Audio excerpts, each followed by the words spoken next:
What's going on, guys? Welcome back to another tutorial video on the channel. It's been a while since I've made one. I flew this Horizon Sim, which is the Dash 9 variant of the 787 from Vancouver to Toronto the other day on stream, and it was super fun. I really enjoyed our first medium haul, so I decided to share this with the community. There might be ones out there who are new to flight simming and aren't sure how to set up an aircraft from cold and dark, and if you're looking for a quality freeware aircraft, which is available on flightsim.to, I do recommend this, and it's super fun to fly. And we're just going to jump right into it. It's going to be sort of a long form tutorial, so if I stumble on any words and stuff like that, I ask for your forgiveness in advance. Otherwise, I'm going to show you guys how to basically set this up from a cold and dark state and to a state where you can push back and are ready to taxi. As always, this is just for flight sim purposes. This works for me in the sim. Obviously, I'm not a real world pilot, so this has nothing to do with the real world procedures and stuff like that. But it's enough to get us up and going so we can enjoy this aircraft. So first things first, I'm gonna see how to download this for you guys, which is right here. So I'm gonna leave this link in the description. Essentially, you just come to flightsim.to and put in that link, and it's the Horizon Simulations Boeing 787-9. Now there's a Dash 10 variant that is enhanced by the Heavy division. That's another developer, and to my understanding the Dash 8 variant is by Kuro, and those are all freeware. But just remember, one thing to note is you have to have the premium deluxe version of Microsoft Flight Simulator that already comes with the 787. I believe it's Dash 10, or otherwise this add-on won't install, it won't work. So make sure you have the premium deluxe version if you want to fly the 787. But you just come to flightsim.to in this link and you download it from here. You can click download now, and the installation instructions are right here. A couple things to note. If they're saying if you're updating from a previous version, make sure to delete that one entirely from your community folder and then install this. So that's one thing. Another thing is, if you use the headwind installer, then you got to use that to make further updates. I'm not even sure what that is, but if you're using it, make sure you do it that way. And if you have previously downloaded the aircraft from flightsim.to, do not use the headwind installer. So easiest thing you can do is just download the file, and let me show you guys over here. It'll just be a oh, actually this is my livery. Okay, never mind. But it'll be a file just like this that you just extract to your community folder. So for me, that's under C drive, and yeah, so you should know where your community folder is. This is just a United Airlines livery that I just installed right now, but it's the exact same procedure for installation of the actual Horizon Sim add-on. So that's one thing out of the way. Now that you've downloaded it, obviously get whatever liveries you want from flightsim.to under liveries, Horizon Sim. And then once all that is good to go, you can come in the sim and I'll show you guys how to set this bad boy up. So we're in Los Angeles, beautiful LA. Live weather is on right now. I'm gonna jump in the aircraft and we'll get things started. So cold and dark position, first thing you wanna do is turn on the battery. That's gonna get some DC power to the aircraft, and then the external powers, there's 3 of them here available. One on the left, one on the right, and one in the aft position. So by default, you don't need to hold on, let me just bring down my settings here. By the way, new PC is almost done. I just bought a 4070 Ti Super, so it's gonna be super good. But for now, this will work for the tutorial. So turn on the external powers to the aircraft. That's going to get AC current flowing through the aircraft and this, bring the aircraft to life. And you don't have to worry about loading the external power, like connecting it to the aircraft from here or anything like that. It's by default already connected. So once you do that, you want to come up here. You can align your, well, first you want to actually go to your nav lights, turn that on once you have AC power flowing. Then you can go up from up here and make your way down. So your inertial reference systems for your align, you need to align it. So put those to on. Batteries on, good. All this stuff is on, and a lot of the things on the upper panel are not modeled, but make sure all your gens, I like to make sure my gens are on from ahead of time. It's totally okay for the sim purposes, and it's it'll automatically switch on when you turn on the engines.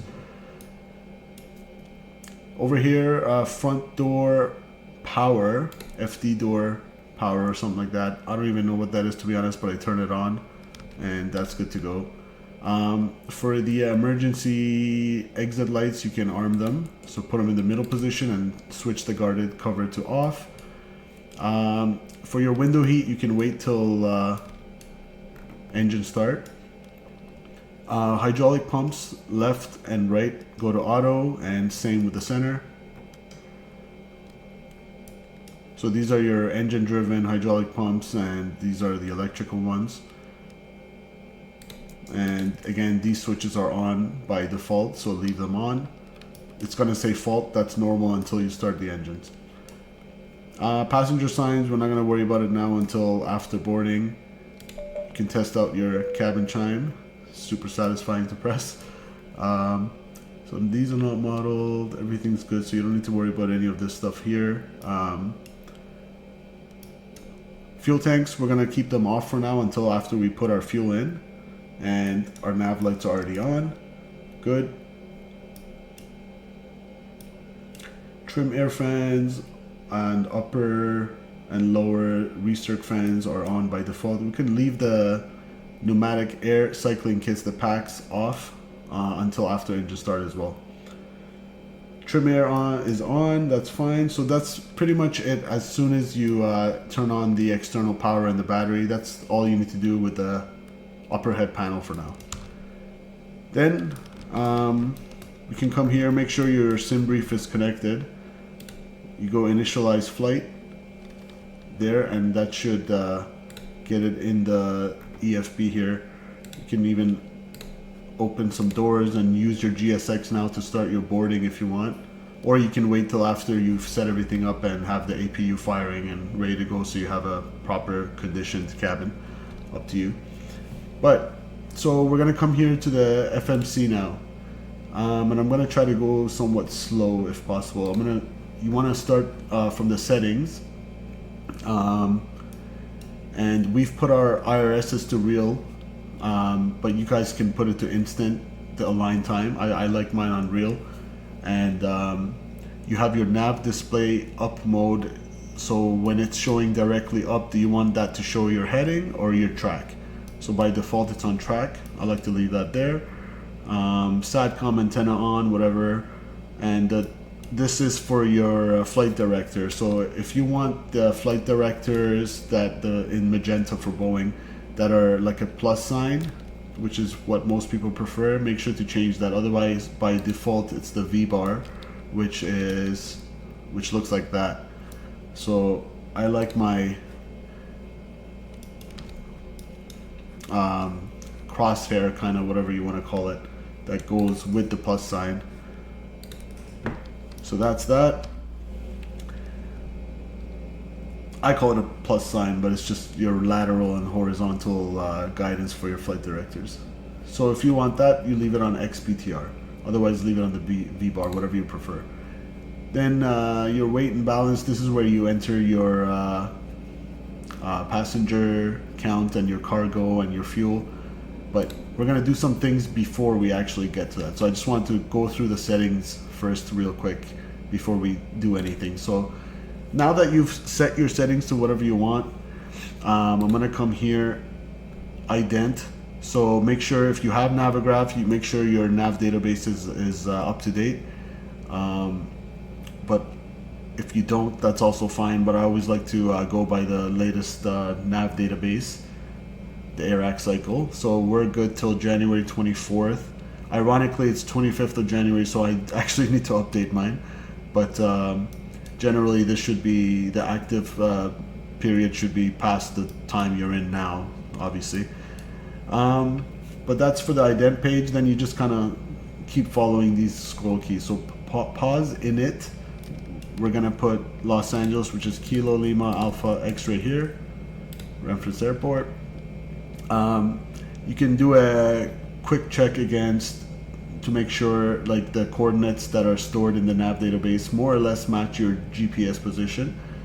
So in this case it's off by very little, so I'm happy with that. I usually grab the GPS position and I grab it here, and that works just fine for this aircraft. I know in the 737 you got to grab the left GPS or whatever, but again, for sim purposes that works just fine for us.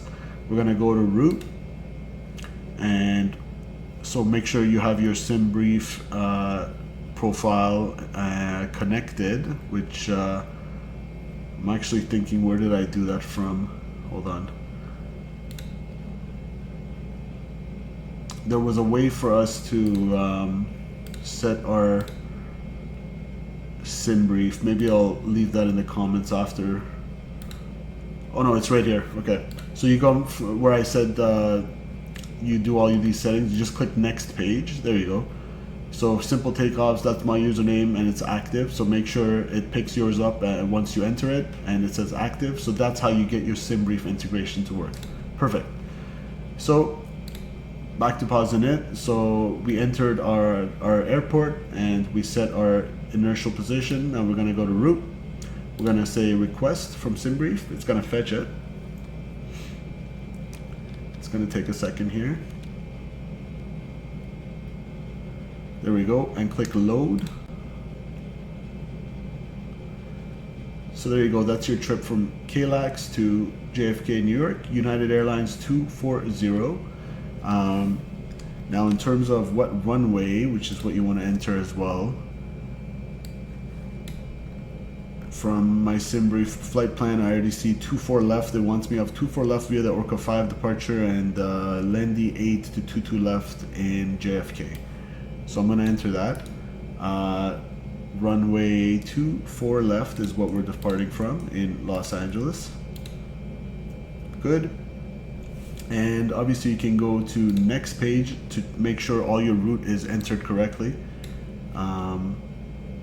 In my case, this is our route, Orca 5, so LAS, Bauer, Larvae, EKR, and these are all direct, and we have a couple airways at the end there. If I go next page, picked up the Juliet 70 to LVZ, so perfect. I'm happy with that. I'm gonna execute that. So that's your route. Obviously, if you don't have SimBrief integration for whatever reason, you're gonna have to just go old school from the route page and just enter all these waypoints and airways manually.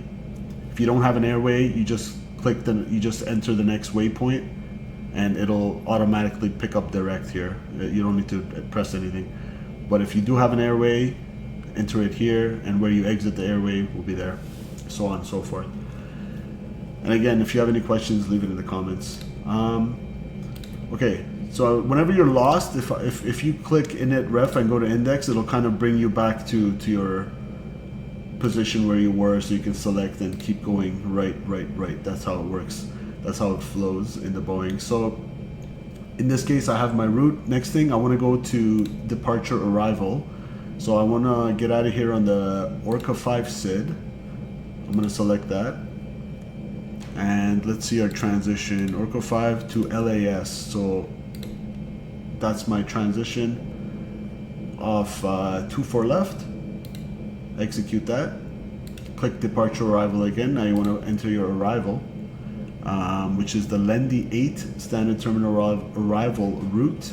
And if you guys are curious how to fly on VATSIM, if you're interested in VATSIM, I have a couple really good tutorials on the channel under the playlist, tutorials playlist, and you can basically, it takes you through the whole entire steps of signing up for VATSIM and how to speak to ATC. So make sure you check that out if you're a newcomer to flight sim. For my start, I'm doing the Lendy 8 to 22 left from in New York. So ILS 22 left. Do we need any transitions? No, we're not gonna have any transitions today. Execute. And this is how you check your route.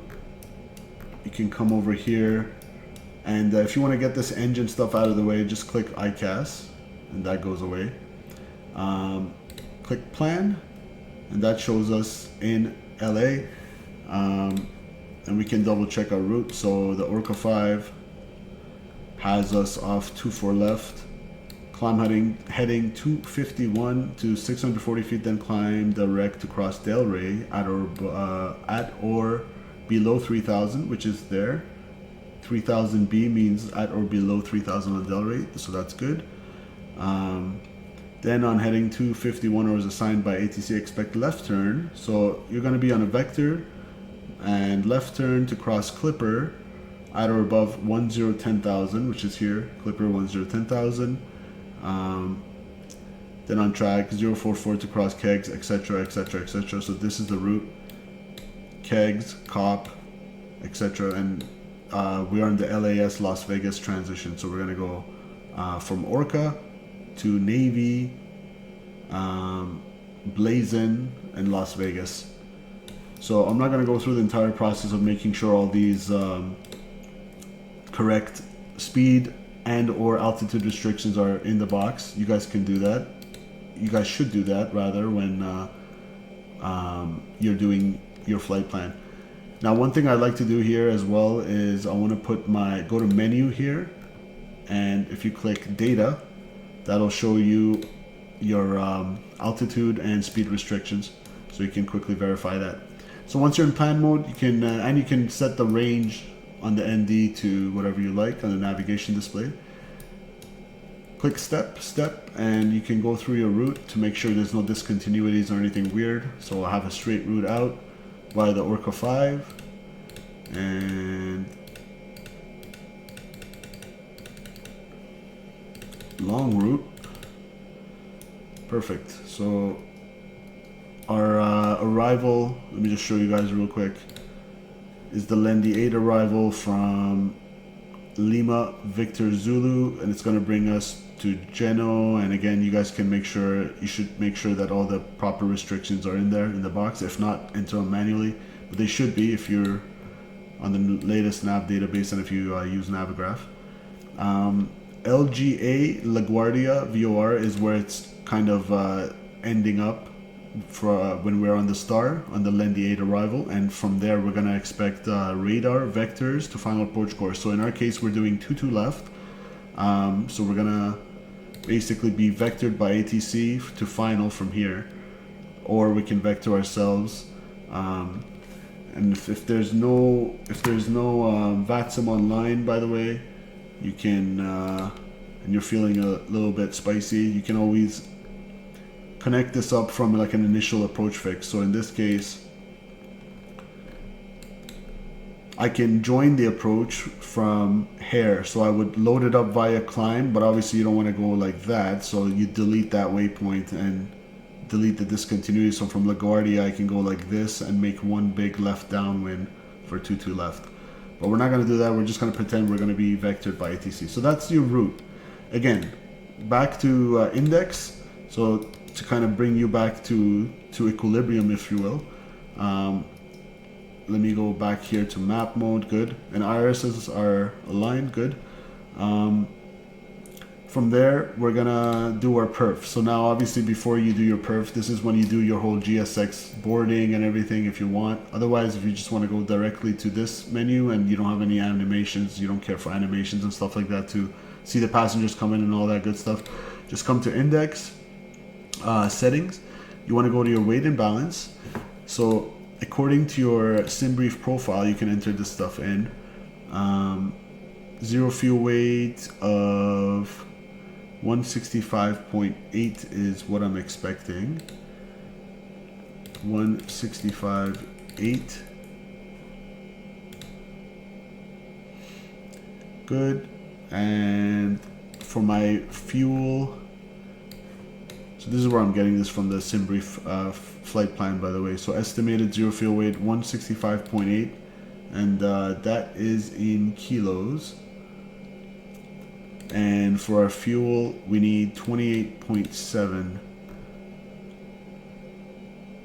I hope that's in kilos. I'll confirm that. Hold on one second. Yeah, kilos. Okay.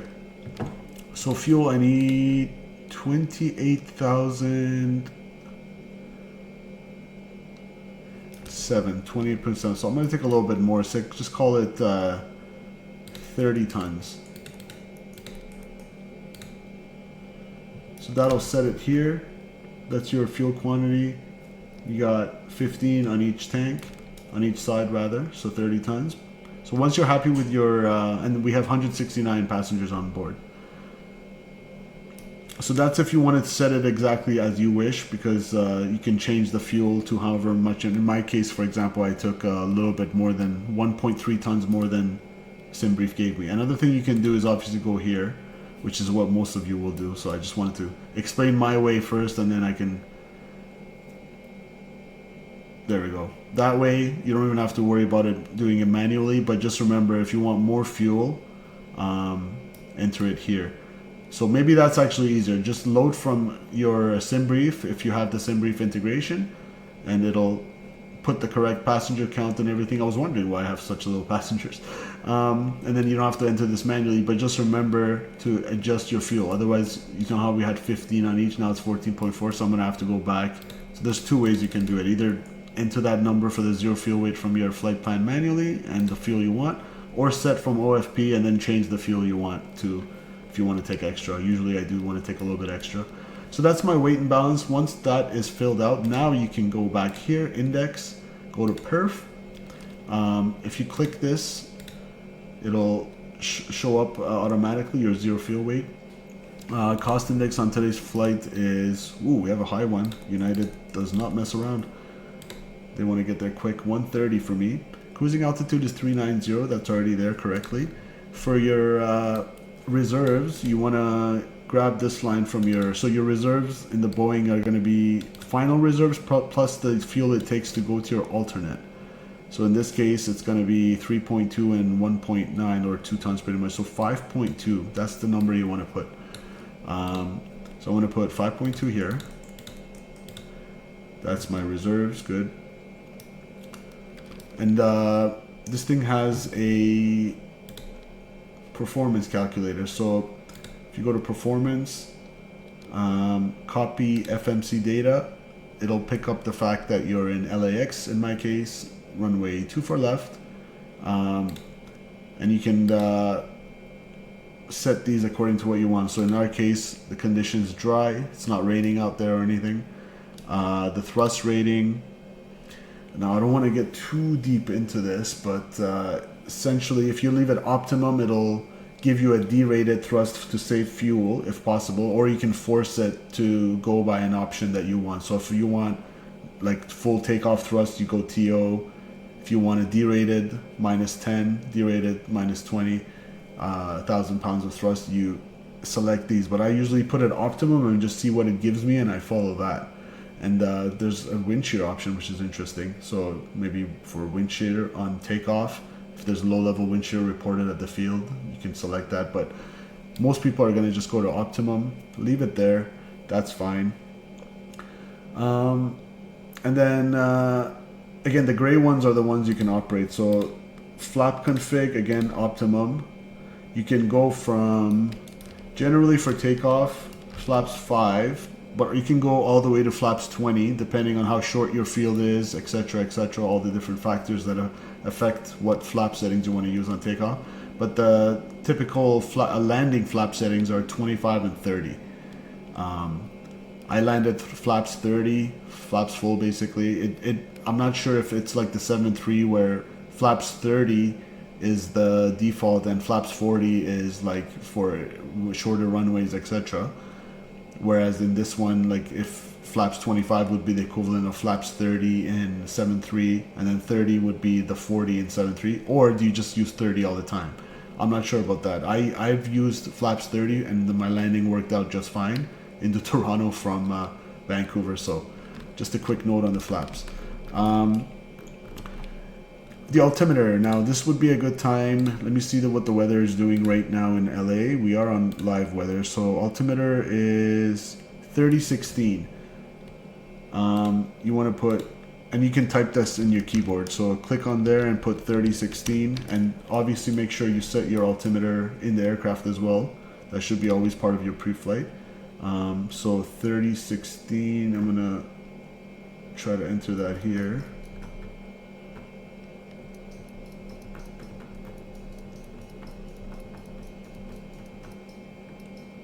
Okay, 3016 set, and they're linked on both sides.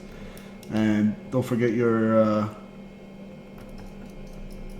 standby. Now you might think this is because this button's not modeled to change it to inches of mercury, so if it's stuck on HPA, which it will be, you can just click here as a little trick and see your HPA. So 1021 is what corresponds to 3016 in HPA units. So we're going to put 1021 for the standby as well. There we go. Perfect. So altimeter is in there. Winds at my airport are 250 at 4 knots. So I'm going to enter that in like that. Outside air temperature again in Los Angeles, nice and warm, 16 degrees. And anti-ice configuration, put it on engine auto because most of the time you're gonna leave that on auto. And then IM climb, leave that, you can't even click on it. Good. And that is there. You can click calculate. So it's giving you flaps 5 for takeoff. Those are your speeds, V1, rotation, and V2. Now if you can also enter your center of gravity here. Where do you get that from? You go index, settings, weight and balance. Center of gravity currently is 24. I'm actually going to leave that blank because our takeoff center of gravity, once we burn some fuel to taxi, will be different than our current center of gravity. So you can leave that blank. Zero fuel weight is... There we go. If you just click copy FMC data, that will populate the zero fuel weight. So once you calculate this, I'll do it one more time with the zero fuel weight. Same numbers-ish, I think. So you can either do full method or the ATM method. So what is this? This is your full method for your takeoff performance, meaning you're not derating it. There's two different derates in Boeing. I don't want to confuse you guys too much, but hold on. This is something important to know. So you can derate the thrust here, but you can also fool the engines to think that it's hotter than it is to further derate it. So if you want to do the full temperature method, that means whatever it is outside, which is currently 15 degrees, the engines will assume 15 degrees in their performance. If you want the assumed temperature method, then that'll give you the derates. It'll give you a selected temperature. So you're going to enter 51, even though it's 15 degrees, you enter 51 here. We'll go with that method, which is probably more realistic for airlines. So you're derating it with a cell temp outside of 51 degrees. That's going to give us 88.8 N1, which is the fan speed. And it wants us to derate it to 57.1. So if I go derate takeoff, derate 2, that's going to give you 82.6 N1. So just follow this to make it simple. Just follow this. 51 on your cell temp, D-20 for your takeoff, and then you decide if you want a derated climb or not. In my case, I'll go with like a climb 1, but leaving it on 2 is completely fine as well. If you want a full power climb, in terms of the temperature outside, you just put climb. But typically these two go together. So if you do takeoff 2 derate, then it's going to be climb 2. So that's good. Now takeoff, again, it's giving you flaps 5, and these are your speeds: 48, 53, 60, 48. I'm going to put actually flaps 5 here first. So that's your flap setting. Center of gravity, if you just click that, it'll come in by itself. And we got 48, 53, 60. So if this is not matching, make sure you just go by this one. I trust this one more than what the default is. 148, 53 is matching what my performance tool is giving us. So there you go. If you were to do the assumed temperature or the full temperature method, so no temperature derate, it would have been 144, 51, 58. So your rotation speed goes up by a couple knots because you're derating. You basically have less engine power, so you need to have more indicated airspeed to get the same lift, basically. So there you go. Now that the pre-flight is complete, takeoff gross weight. Do we need to enter this? Well, we can enter this. It's right here beside us. So 195.9. The speeds, did they change? Let's see. No, it's still 48, 53, 60.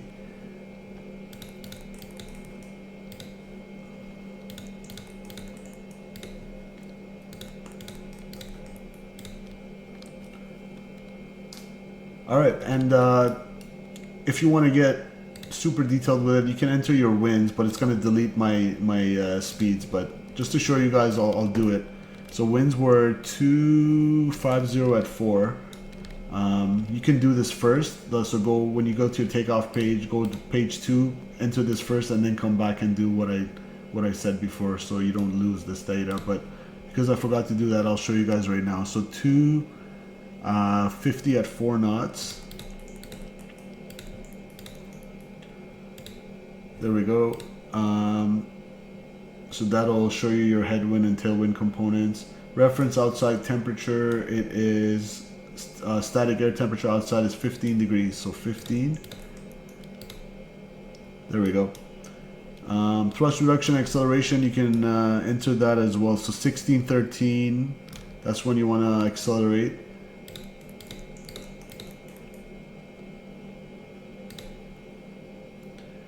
We'll pretend engine out acceleration is the same. We don't have that detail of a calculator for engine out procedures. And thrust reduction, we'll assume it's the same. We'll assume it's all in the same altitude, so 16, 13. Okay, now you go back here, and there we go. Now it's matching in terms of the V-speeds with our performance calculator. So 148, yeah, so because I entered the winds, this already takes into account the temperature in the winds, whereas I wasn't. And actually this should be, was it 15 degrees? No, it is 16, never mind, that's correct. 16 degrees. So once you go to the next page and you enter your wind data and your temperature, this is where I should have put 16. I don't know why I put 15. I went by this, which is actually whatever, close enough.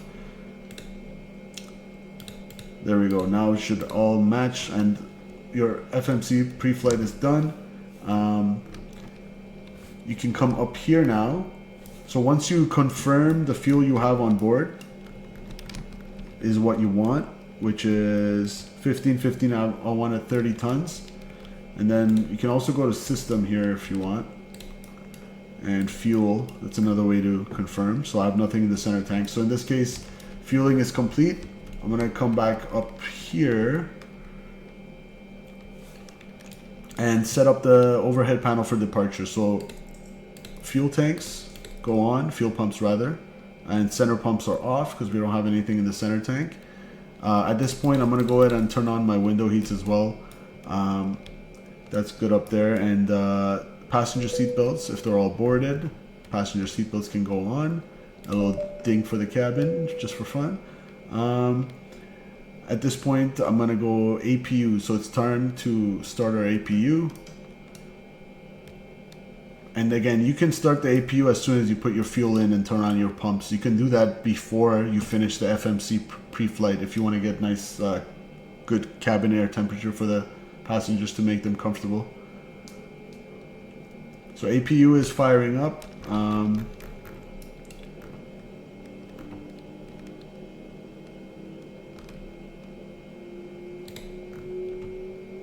So APU generators will power our AC buses once they're online. We're just waiting for them to fire up.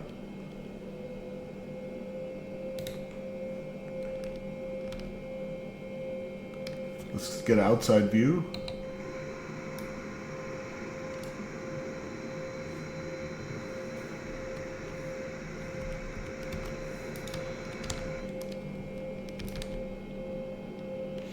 Alright, just waiting for the APU to fire up.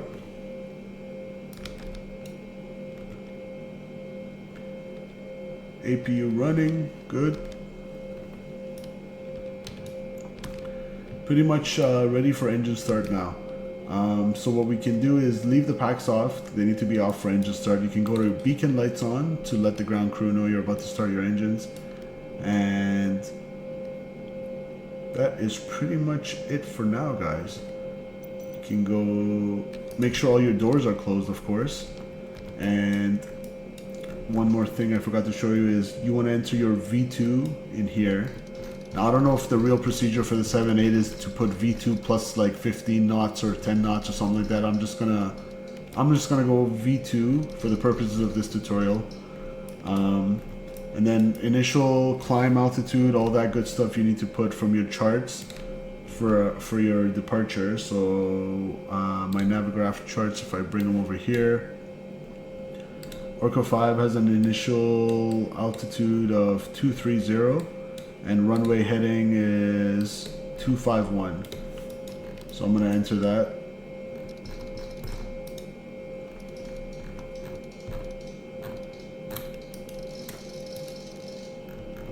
Oops.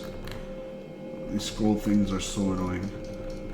252. Good. 251 rather.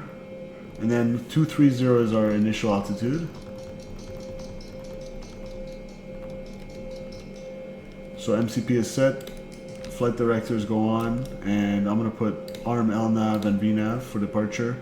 I'm going to make sure my, you can have your terrain radar on if you're departing in a mountainous area, but I'm going to put traffic rings on my side and the FOs. Good. And let's go GSX. Okay, so set your parking brakes. There we go. Parking brakes are set for me. And I'm gonna go menu doors. Let's close up all our doors. This is important. Make sure you close the doors.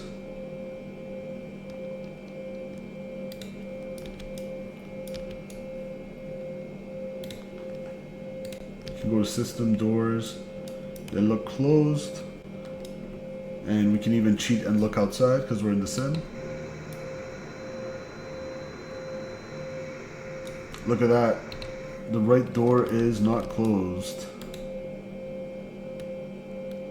Did that do the trick? Yes, it did. So always make sure you double check. Good. Happy with that? Okay, GSX. We're gonna go request pushback and departure.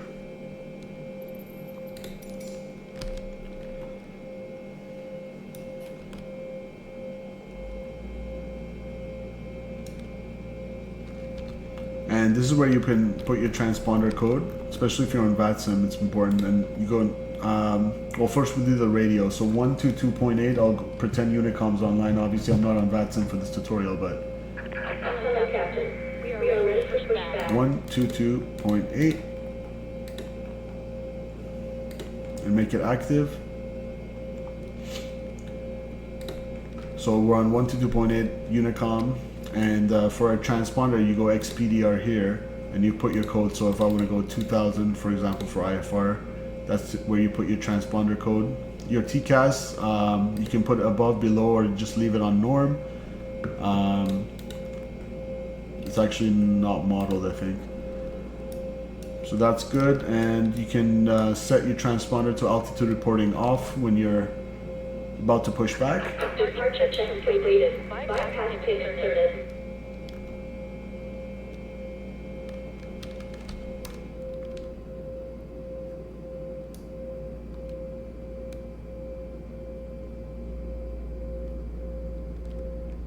It's a good payware aircraft, or freeware aircraft. Considering it's free, it's very good quality.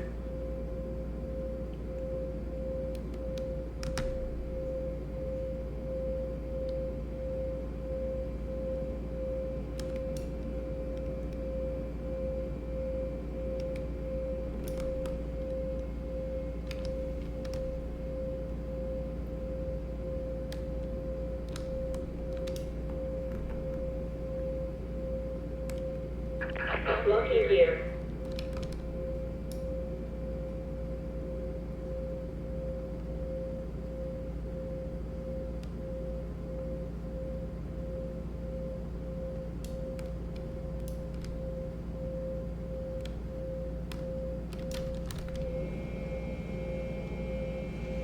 So for today, I want to go push back.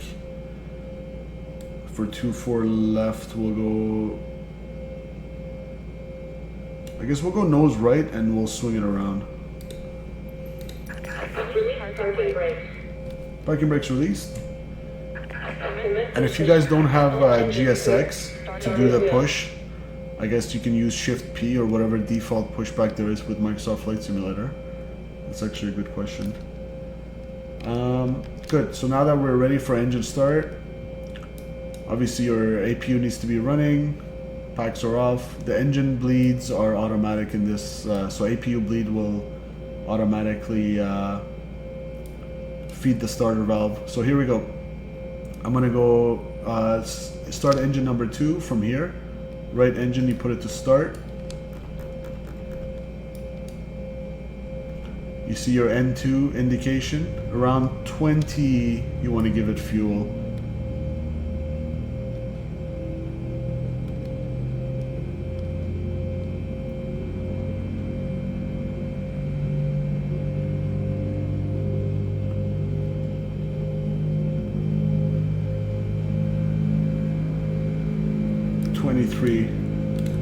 That's when it kind of starts to reach max motoring. Once you get to 23-ish, give it fuel.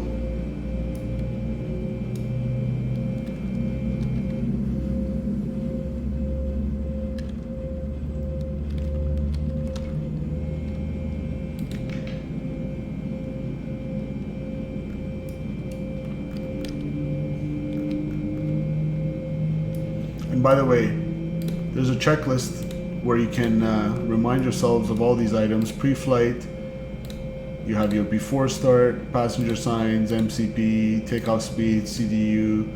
Oh yeah, so the trim we actually did not set. We can set that now.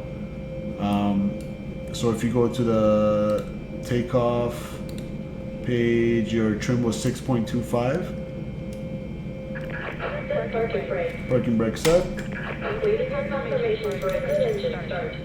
Confirm good engine start. Okay, if you go to your flight control, you can see your trim here, but if you need to get to that, you go system, flight controls.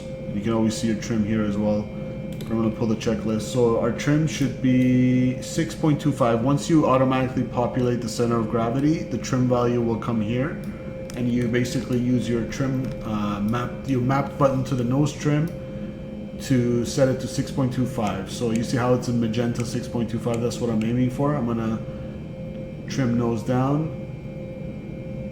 You should always be in the green. So 6.25 trim is set. Perfect, happy with that. And I usually leave that on the legs page to see where we're going. So you can run all your checklists, the taxi takeoff briefing, all that good stuff. So that was, now we can actually do engine number 2.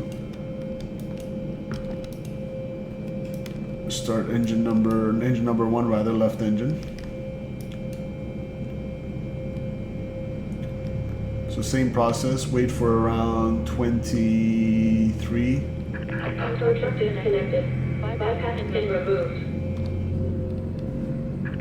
Left is clear. Right is clear.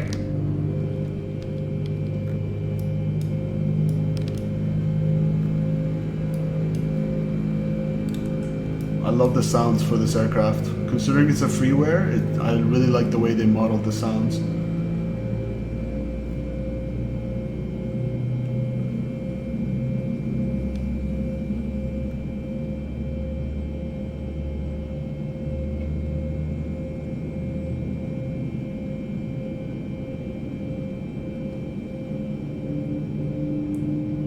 Perfect, let the engine stabilize.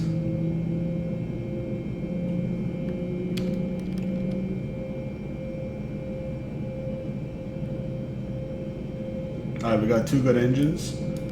You want to come up here. Now that you got two good engines, packs go back to auto, so you can have your pressurization and air conditioning and everything. And everything is good on the overhead. You can now turn off the APU. You don't need it anymore. And you can turn on your taxi lights. Ding the cabin. And your anti-ice system can go to auto. So remember we put engine auto in the takeoff performance. This is where it relates. And you can put your wing anti-ice on auto as well. I'm not sure if that's standard procedure for the 7.8. Again, this is just for the sim purposes.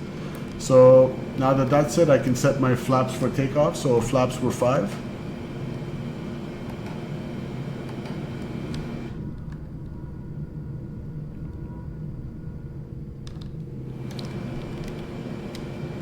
Flaps set 5 and indicated. Trim is there. Good to go. Anti-ice is checked. Recall, which is right here.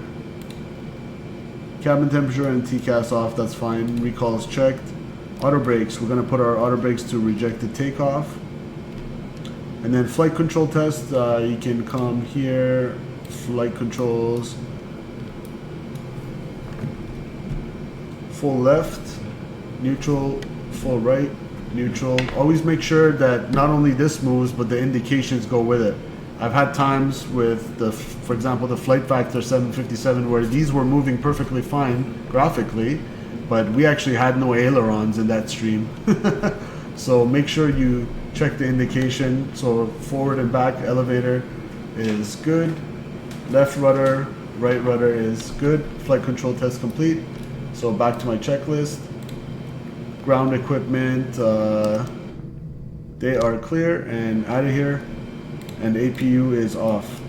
So there you go. That's your before taxi checklist. The next thing is before takeoff, and our flaps are already set. So really, after takeoff is the next checklist. So once you're happy with that, click checklist. That'll go out of the way. Click ICAS. That'll go out of the way to the right side. And start your taxiing. When you're ready for takeoff, you put your transponder to TARA. So TCAS is engaged. Make sure your auto throttle goes armed, and lights will go on for takeoff. So these are landing lights and runway turn-off lights, and don't forget your strobes. If it's nighttime, logo and wing go off, or go on rather, and that's it. That's it. If you have any questions, leave it in the description. Enjoy the 787, guys. And if you got value from this video, don't forget to smash that like button and help the algorithm share it with more like-minded folks like yourself. Alright guys, and just out of curiosity, cabin temperatures, or because we didn't have conditioned air running with the APU while we were setting up, it might have gotten a little hot in the cabin. So you can go to system, air. It's a little cold in the cabin, makes sense, it is winter after all. So it's 17 degrees, but it's set to master temperature of 24. So once the packs do their job and the conditioning catches up, it's gonna go up. So that should go away.